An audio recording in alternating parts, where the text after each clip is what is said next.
Yes, I'm tall. Uh, Hello, Arunachal. How are you doing? Yeah? Give me a cheer. Yeah, that's the energy. Love it here. So this is my first time in Arunachal, and I'm loving it. My best friend, he's from Arunachal, and he keeps telling me to come here. Like, just go to Arunachal. You will love it. You'll love it. And every time I said this one thing to him, that maybe someday my poetry will take me, and it did.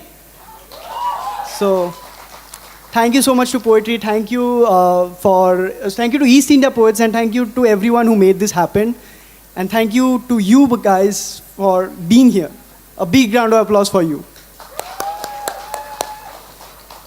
My name is Anshuman Sharma. It's Anshuman, like not from Jab, like Jab we met wala Anshuman. It's Anshuman with a G, like the spot. It's okay, half of you don't get it.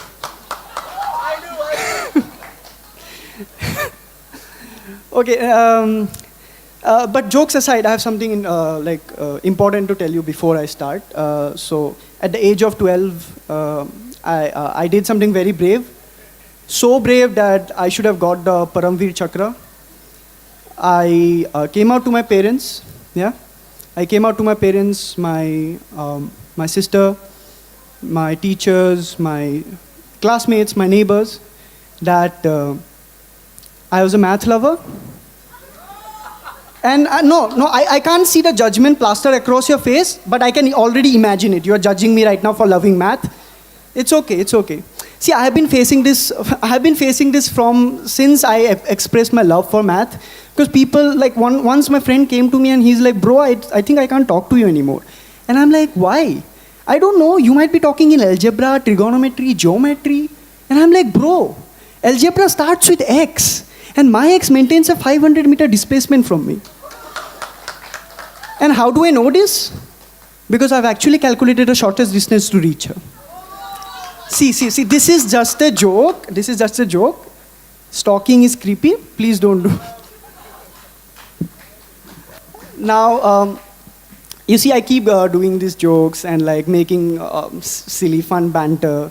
And I study in Bangalore. So one of my friends one day asked, like, hey, you keep making fun. Like, where are you from? Let's make fun of that. And I'm like, I'm from Assam. And he's like, oh, where is that? And I really thought that he's making fun of that, but he was not. And he actually didn't know where Assam is. And then my best friend, he says that, hey, you don't know Assam? And he's like, where are you from? He's like, I'm from Arunachal. And he had no idea about that as well.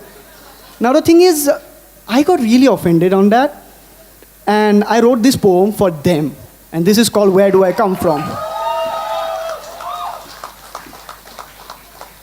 I come from the land of unknown warriors, or a land of expired stories. Stories which are not good enough to make it to the textbook, to make it even to Facebook as you would frame it.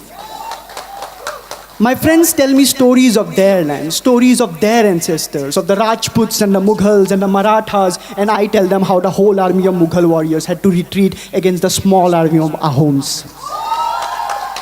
How Lachit was our Leonidas, and I tell them how the story of 300 happened in my backyard.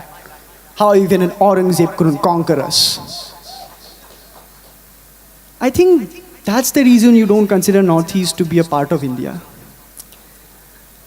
I come from the land of seven sisters, or a land of Chinkies, Chinese, anti-nationals, tribals, junglies, as you would frame it. The next time you think we're anti-nationals, that we are Chinese, remember that China once a part of us, Arunachal, and yet we fight to stay here. Remember that one of the most baddest regiments of the Indian army comes from this part of the country. And the next time you think we're anti-nationals, we're junglies, we're tribals, remember that we have always loved our mother nature. That we may have cut the umbilical cord, but we still look out for each other. With a man growing forests for animals, with trees building root bridges for travel, you see our maps are filled with us. We are hills and mountains and rivers and animals and forests and people together. So, how about you check your own remarks, or maybe take an environmental science class? I come from the land of poetry. with which I tell my stories. So that the next time you see Brahmaputra, you don't just see a river which will eventually join the Ganga, but envision the battles fought on it. So that the next time you see a Manipuri Raslila, you don't inquire if it's Kathakali or Kuchipudi. You can call it by its name, it's Jagoi. So that the next time you think Nagaland has something to do with snakes, you remember the Battle of Kohima. And now, if you have no clue of what I'm talking about, maybe you should enroll yourself for a general knowledge class. Thank you so much. Thank you. Thank you so much. Thank you so much. So this is a confession. I have never received such an overwhelming response. Like I'm shivering right now on stage. Thank you so much. So I spoke a bit about my home, which is Assam and like Northeast as a whole. But home as a concept was very different for me because I had to shift a lot, and now I study in Bangalore. I stay there and I work there. And it's very, to define home, it's a very different thing for me. And we had a panel discussion today. They were talking about indigenous tribes and like how they had to shift from their homes. So I think this poem might relate to that. So this is called Home is a Reference Point. Well, I'm a math lover, so home is a reference point.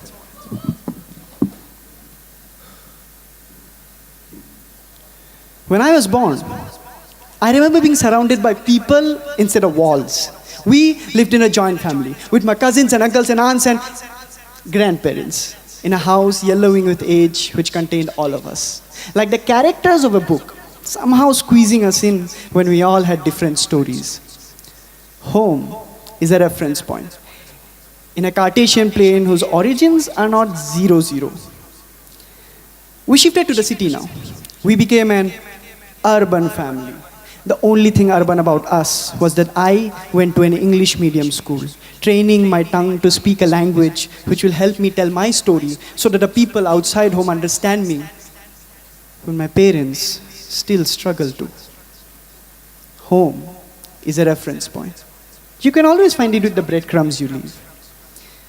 We lived in a rented house, carried rented dreams. You see, when you live in a rented house, shifting when the rent went high or when you find a better house becomes the norm. So we started shifting our rented dreams because you could only pay the rent to stay for a while. You couldn't call it your own. Home is a reference point. In a Cartesian plane, with x-axis being the parameter to live, y-axis being the parameter to argue, we were an exponential curve. When we finally moved into our house, the one which took 2 years to be built, I was told we still pay the bank, that it's still not ours yet. We build so many dreams of our own that we are still paying for our loans, that we will still be paying our loans. Home is a reference point. Like how I keep referring to this even in my poem so that I don't forget that. You see, we placed everything at the right spot, like how the television set was placed such that when the dinner is served, we care more about the show than about the food. Like how all our family pictures are kept in the guest room, that they are more of a showpiece for guests. Sometimes they seem like more guests than family. Like how all our insecurities are bundled up into hospital bills and loan statements hidden beneath a stack of books we never read. Home is a reference point. And I keep referring to this line to connect this poem. You see, my home was always disconnected. And it was no jigsaw puzzle that needed solving. It was a sweater in the making. The one which my grandmother used to make with loose ends hanging from its sides, out of which I make metaphors to knit it back into the sweater to keep us warm in the winter. This is something I'm still learning. Home is a reference point. And my home is a collection of reference points, both static and dynamic, transcending all the quantum boundaries. Schrodinger will be proud. My home is a collection of reference points.